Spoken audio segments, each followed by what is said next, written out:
G'day guys, how's it going? Welcome to Man Cave Tuesday. Hope you all had a ripper week. So what have we got going on in this video? Simpson Desert Weapon, fighting birds on the roof, a little sneak preview of Nay's little birthday. Matt and Alex do some dual sporting up at the Pineys in Castlemaine. Me in the garage after a weekend of riding. Pete with good old biker bones, some hill riding footage, and BB news. Righto, let's check out the old Simpson Desert Weapon in action.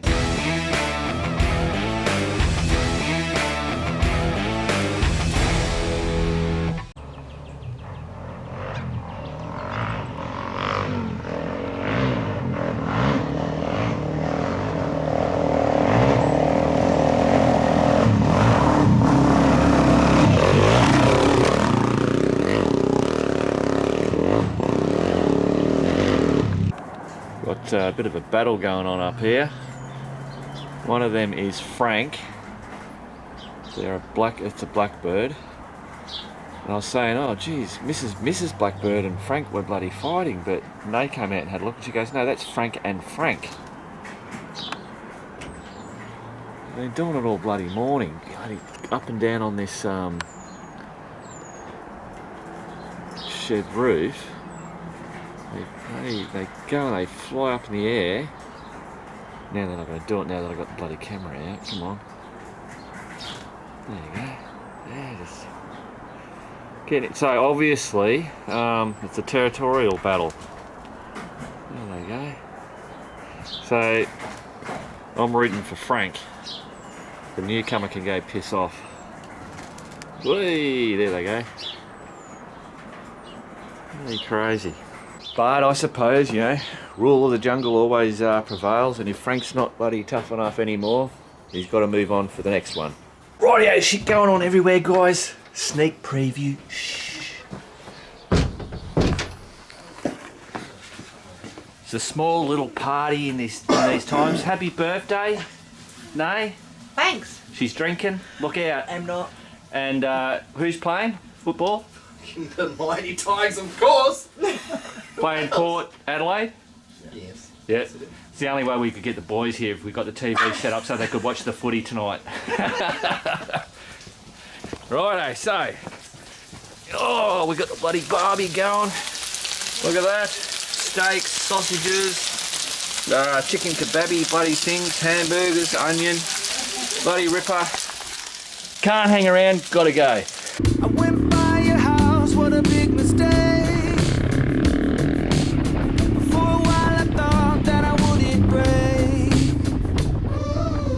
I need something else to clear my head. Someone to tell me how to live instead. Just open your eyes and take my advice. Stop rolling the dice and just compromise. It's the chance of your life.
Rightio guys, I've got a few things to run through. As you can see at the back, I don't know if you can see at the back there, yesterday I just got back from a tag along ride for the crew out to the Pyrenees.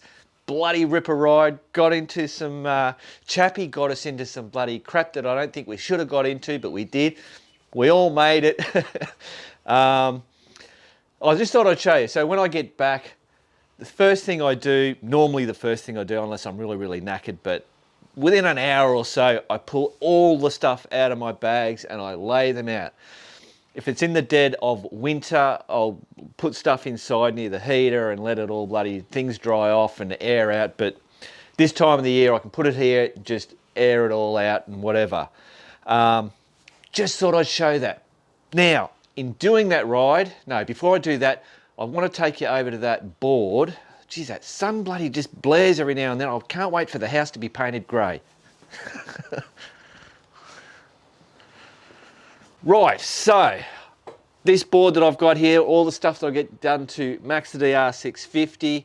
You've seen that I've done the odometer cable, got that, the throttle cable, that's all got, the heated grips removing, do rewiring. Look, I've done one thing, the bolt exchange, which is something I'm going to chat about in a minute. I ordered the front LED indicators because I ordered and got an LED flasher relay, similar to what we did to Chappie's Simpson Desert Weapon, Dion, the bloody DRZ 400.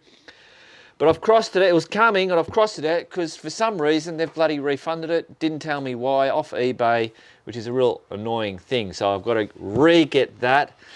I've added this toolkit shake-up. That's what I want to talk about. I've got to stick them. Yeah, we've already been through all that other stuff. And I don't think I'm going to start waiting for everything to come because I know with the case saver, and what was the other thing? There was another thing from B&B Off-Road. They've got such a wait time because they're just flat out. It was the case saver coming. Oh, and the tail tidy. That was the other thing. I'm just going to start getting this shit done. Actually, guys, I just noticed this thing up here. Remember, I'm running the new chain, the new sprockets. I've put the date of when I did all that, how many kilometers Max has done since putting all that new stuff on, and I'm not doing any lubrication on it, only WD-40 to wipe off, just to give it a clean up. And I just noticed here that if we look down on there, I don't know if you can see that, it's just clicked over 30,000, or 30,005, is it? Good old Max has hit 30,005 kilometers. So, so far, the old chain, obviously this hasn't been cleaned. This bike is dirty as hell. So far, so good. Oh, Jesus. What the hell happened there? What the mother? Why are we green? I don't know if you guys are seeing green. I'll run with it. It's only early days. Righto, we're not green anymore. So this one here, the bolt exchange. So what I've done there, the bolts that hold the side covers, the seat on, and also the battery cover, also this fairing, there was all odd ones. From stock, to get that off, and the side covers, that was a Phillips head screwdriver. To get the seat off was, I can't remember, a 12, 13, some type of, a bolt head with a socket. And then the battery holder was a different size bolt, a bolt to that one there. So there was 3 tools that I had to have just to take that stuff off. So, and along the way I'd lost some stuff, and so one side pannier was a 10mm bolt, the other one was the Phillips head, and it was the same deal on here. I've recently made them all a Phillips head. So they've got one tool, and that one tool in actual fact to do that is in here. Where is it? There it is. My multi-tool. And it's just in there. So that tool, to get that stuff off, is not in here, which I would have to undo all this. Hang on.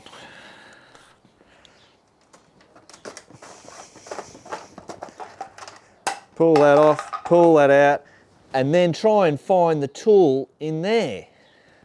Pain in the ass. Now, what's made me rethink this, I want to shake up my tools that I have in there. I'm going to pull all that stuff out, and it's just shit everywhere. Something's leaked or water's got in there.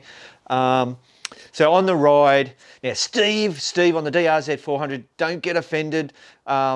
Even I do stupid shit, as well and truly you guys know. But on that trip, we got to Tarnagulla, pick up Chappie, and I realised I had left my hydration pack. So all my water in there, all my snacks and bits and pieces, you know, my PLB, the personal locator beacon, other, you know, bits of non-real necessity, apart from obviously the water. But when you run out of water in the Simpson Desert, after that, you always take more water than what you need.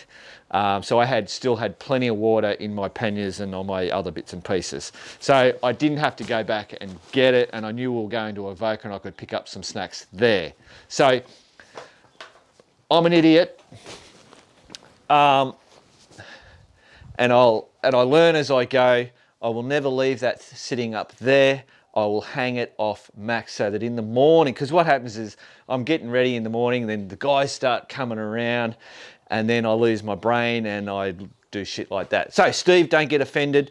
What I'm going to say is, on the morning after camp, Steve started up his bike, was warming it up, it then stalled. He went to start it again, flat battery. The battery was knackered. No worries, I've got the Anki power bank thing, not a problem. But Steve didn't have a way of getting his side panniers off.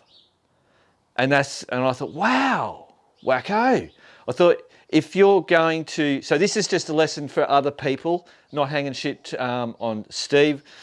I kind of am, but Steve's a big man and he'll bloody take it, no worries. I think you should have a tool. You don't have to have a full kit, but at least have something to at least take your side covers off. You know, that type of thing. So maybe for people to think that, you know, going on trips like that, where you're going out, you need to be able to, for those common things that can happen. What am I trying to say here? You know, a battery can go flat at any time. You might need to check your air filter. See, my air filter, that same Phillips head will remove that as well. So it's still only one tool to get to that. You know, there might be electrical bits and pieces. All your electricals, you know, a lot of your electrical bloody bullshit's all in behind there. This can be as how long's a piece of string. You know, should you have tyre levers? Should you have bloody things to take your wheels off? Should you have a spare globe, a spare fuse, a spare spark plug, spare oil? It just goes on and on and on. But I think a couple of simple tools, to get to some of those common things that might happen on your bike, you should be carrying those. Cool. Rightio, so just for shits and giggles, guys, so that's my tool, because this is the other thing. It's no good to say that, oh, right, yeah, Phillips head will do it, and you just chuck a Phillips head. You've got to make sure that Phillips head that you have will actually fit and do what you expect it to do. So there's my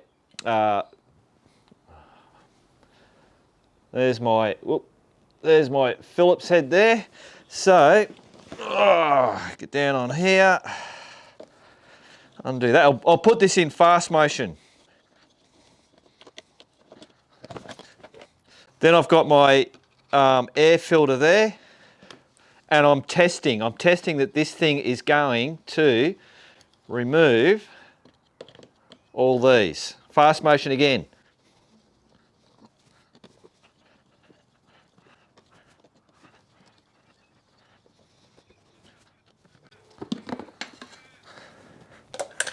Oh yeah, actually interesting to see. Oh, looks pretty good in there. There's that new, what do you call it, uni filter thing in there. Actually looks like I've got a bit of oil. Yeah, interesting. Leaked off it, but anyway, cool. Righto, so, and I used this just to put that, connected that air filter. Is that recording? Yes, it is. I put that air filter, wrong way, back together just so I don't have shit bloody blowing in there or whatever. And also to get there's another screw in there, which is a Phillips head, to undo that, to actually take that air filter out and put it back in. So still one tool.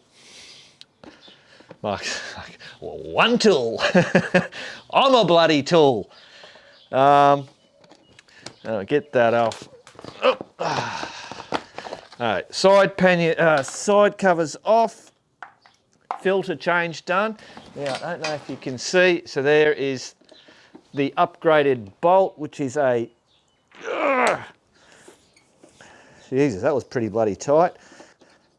That one out. So that's just a big bolt, but it has that Phillips on it. Fast motion.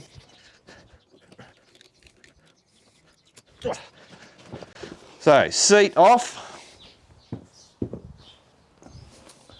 One tool. Now, if you can see, can you see? I'll bring it down closer. So then I don't have access to the two terminals underneath these. Now, before anybody starts bloody commenting, there is a way to jump start a DR, which I'll show you with only taking off that side cover and nothing more, and you can jump start this. But, so I've changed these bolts to remove that, to now get access to those two terminals. Bloody ripper. So now, what I'm going to do is put this back, and I'm going to show you how to jump start the old DR. We'll come back to you. Righto guys, before I put everything back, I'm going to put everything back together just so that you can see that it can be done, but I want you to see what's happening. So I've got the positive terminal there, and on the far side is the negative terminal. All we need access is to the positive terminal, and then some part of the frame that, I suppose the frame, that I can use as the negative. But what we're going to end up doing is, where's my tool, my one tool, that is, once this side cover's off, you can actually get in underneath here and just get in under and hit on that terminal. I don't know if we can see, I'll get you down close. But the problem is you've got to be very careful when you're doing it not to hit that terminal and then go touch on here, because then you'll arc it out. But it can be done. We've done it before. And this is Ken showed me how to do this. Remember Ken from Simpson Desert? Yeah, he showed me how to do this in the Whipperfield bloody desert.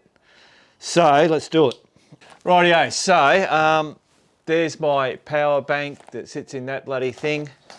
I'm not going to use that because it's obviously don't have a flat battery. It's not going to prove anything. What I've got is my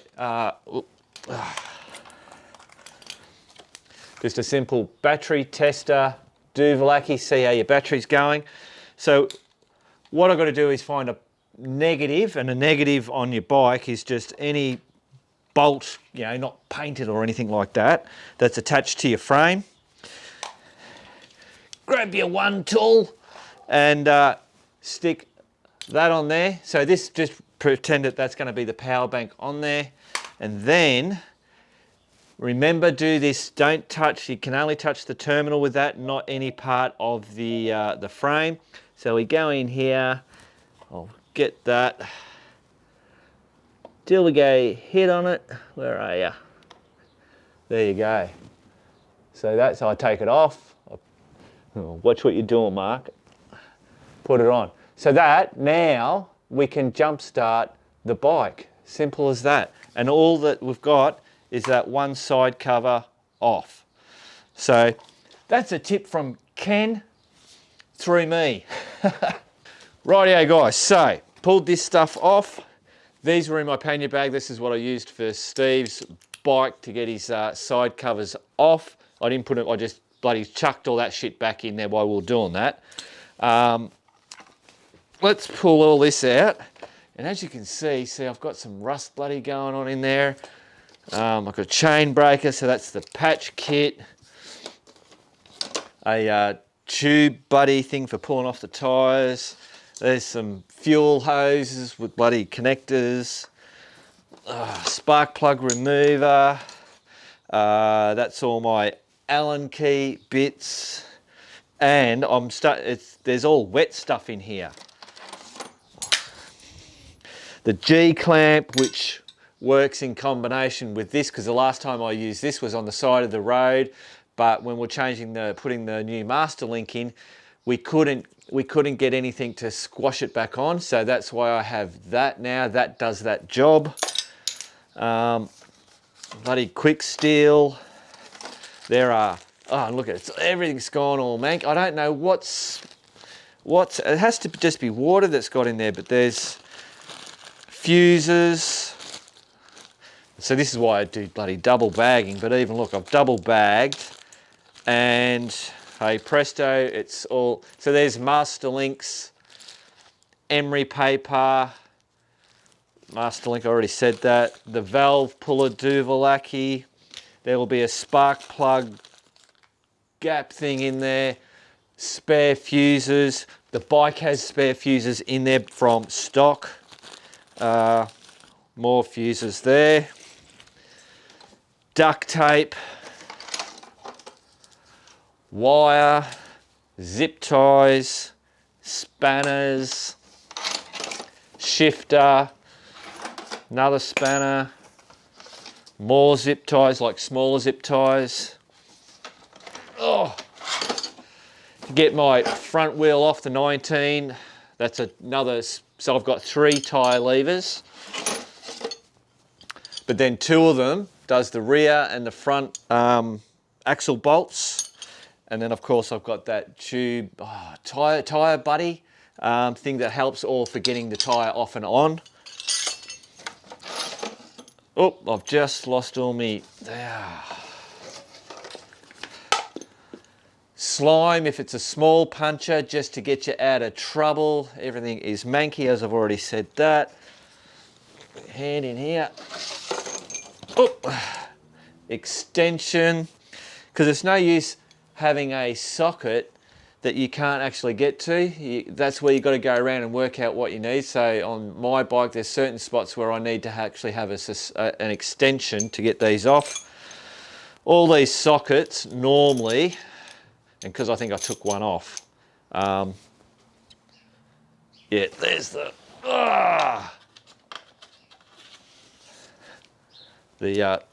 nut that, there's more in there, but that's what holds them all together.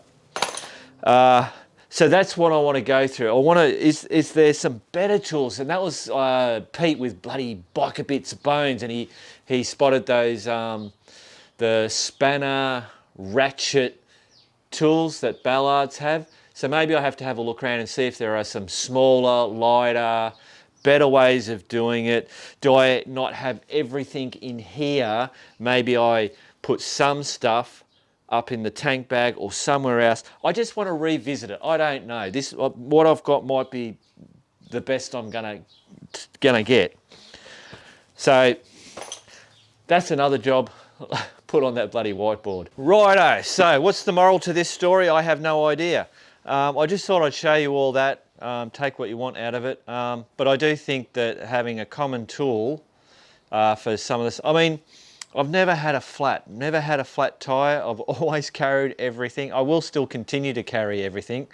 I like to carry everything because I'm the type of bloke that wants to, I get a kick out of helping. Having someone says, oh, have you got something? Bloody hell if I've got it. Makes me feel good that I can do that. But yeah, I've never had a flat. I've never had fuel issues, electrical issues, I don't think. I've had a flat battery. I've had air boxes full of dirt. I think that's about it. So for me on my bike with the riding that I do, having clear access to the battery and also the air box most probably is my most common thing, which isn't that common if you know what I mean, but that's what I've experienced. Depending on your bike, where you ride, you might find that there's, you know, you might get bloody punches all the time because you ride somewhere that has sharp rocks or ledges or bloody farm roads, that old farm roads that have lots of, you know, old nails, or who knows, you might be a fossicker that takes you into those areas where you're crossing old barbed wire. Do you know what I'm talking about? I could go on for friggin' hours. I think that's it. I think I should shut up and go and make myself a cup of tea. Righto, on to the next thing. Almost there. 167 metres. So, And it's going to be on that side. all right, do you want me to hold that phone? Yep. I'll just put my gloves away. Tuck my gloves under. Yeah, because I can't do that. Yeah. I don't know if you guys can see that, but that's what we're looking for. So we're just going to continue along this little road till we get close to that.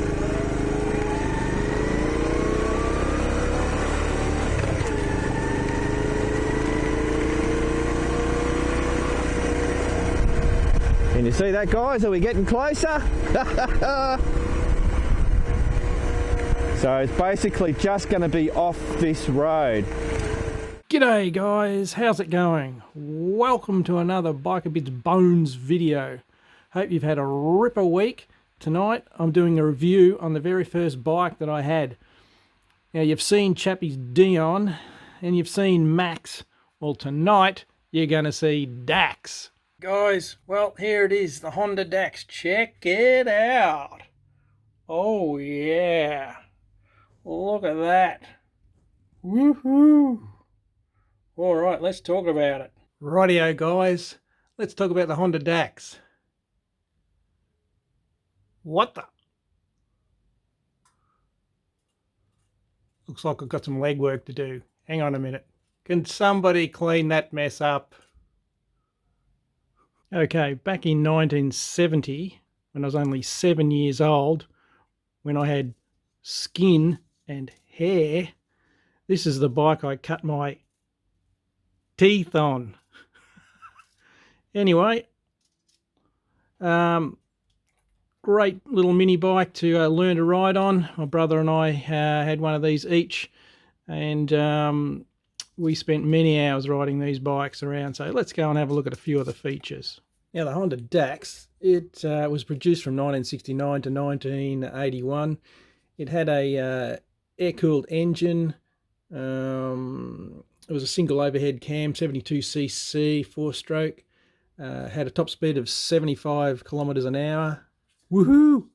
And it pumped out a neck-snapping 6 horsepower. Wow! Now the Honda Dax, it had two sort of main design features. One of them was the T-bone pressed steel frame. You can see the T-bone there, on there, and down there. That's the T-bone frame, and they reckon it looked a little bit like a dachshund dog. That's how it got the name Dax. Can you see that? Woof woof. Okay, we're just having a closer look at the handlebar setup here. So these two black knobs just here could be rotated, and you could loosen them off and lower the handlebars if required. Now my dad, at the time when we were kids, he had a Ford F100 Ute, which had a canopy on the back. So there wasn't a lot of height in that. So what we would do was we would just lower the handlebars. I would fold down out of the way and then load the two mini bikes on into the back of the Ute.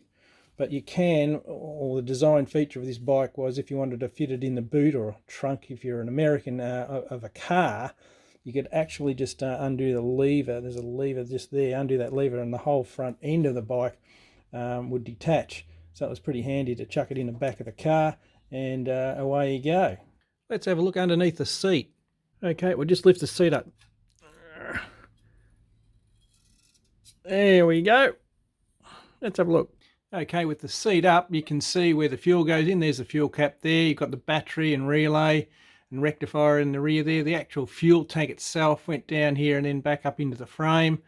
The fuel tank capacity was about 2.5 litres, and the consumption was about 85 kilometres per litre at 25 kilometres an hour. So those sort of figures gave you some really good range. I reckon it was about 200 kilometre range, and fuel back then was relatively cheap. So I think it was about 25 cents a litre back then. So for about 60 cents, you could, travel a long way. Okay, just to finish off now. So the bike was designed as a commuter as well. So it did have lights, blinkers, horn, mirror, everything you need for road rego. And one of the things about it too, it did not have a clutch. It had a centrifugal 3-speed gearbox in it. So all you did is just jump on the gear selector here to change up, and on the back of the gear selector there to change down. So it was a fairly easy bike to ride and learn on as a kid. The tyres, so about, I think they're 3.5 inch wide by 10 inch diameter. It gave it pretty low centre of gravity and handled fairly well. Come with the centre stand as well. So all up, it was a fantastic bike to start your motorcycle journey on. Okay guys, hope you enjoyed that. Big shout out to Chappie. Woohoo! See you later. Hey Bobblehead. Yeah, what? When I went to bed last night, I dreamt I was a muffler. Oh, what happened? Oh, nothing. But I woke up exhausted. Check this out. I'm moonwalking. Oh, crap. My leg's falling off. Whoa. Are they double up? They are. Wow.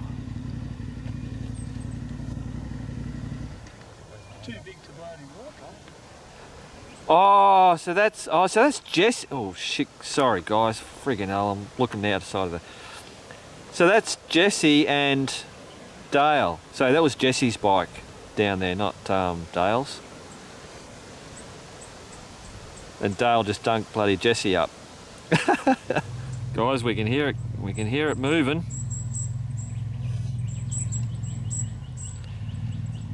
Oh, look out! There it is. Nice.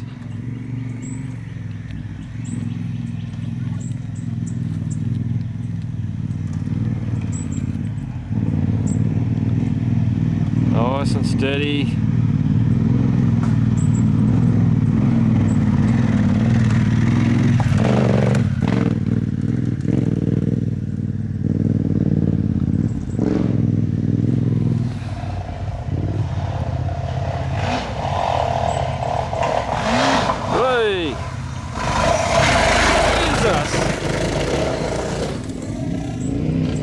Dale, where is he? There he is.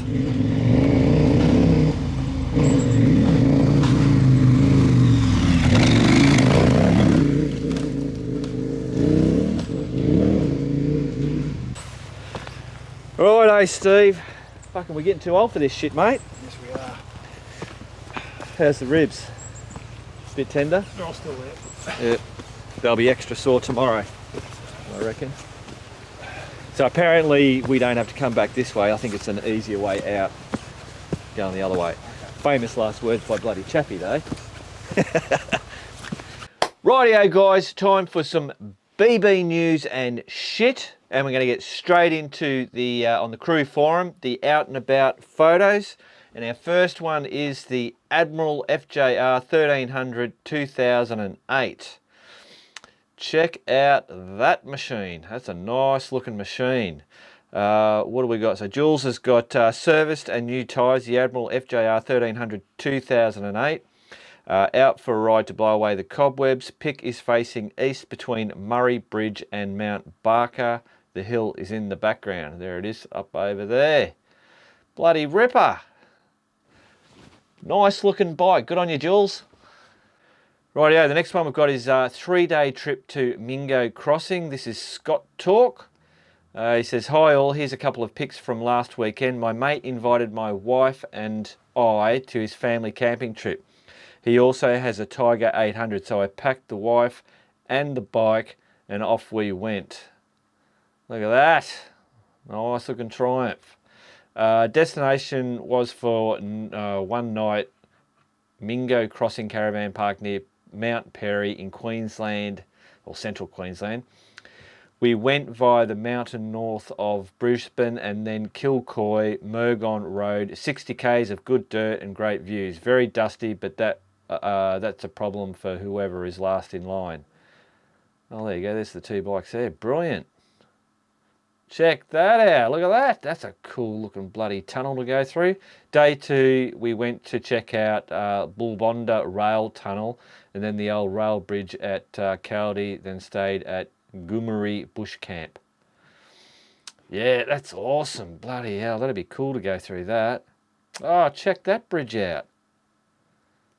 Man, that's cool. That'd come up really, like if you did an edit, like in a photo.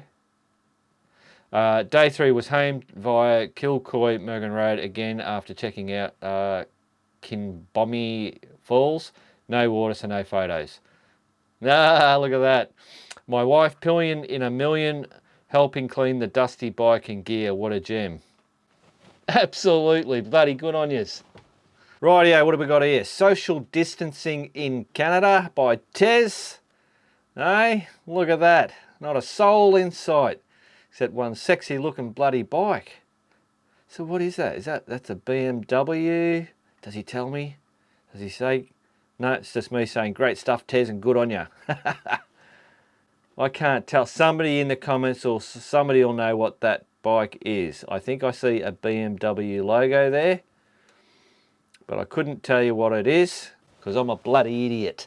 Righto, good on you, Tez. Righto, next one. Oh, of course, Nigel, he always does a bloody good photo. Looking over Lake Ellesmere from the Christchurch Port Hills, Canterbury, New Zealand. Look at that. That is cool. He always bloody finds these cool ass spots and then pulls off a really good photo too. Love how he does that. Yeah, that looks cool as shit. Good on you, Nigel. Righto, so that's it for the out and about photos. Rightio guys, just a big thank you from me to these new awesome bloody crew members. Good on yous. Right, before I go, this is for the crew members. I'm just letting you know that I've still got this, the giveaways. You know, I've got that big wheel I've called the Wheel of Death, and it's for when I do the giveaways. I'm starting to pile up some bloody stuff. I'll just quickly show you.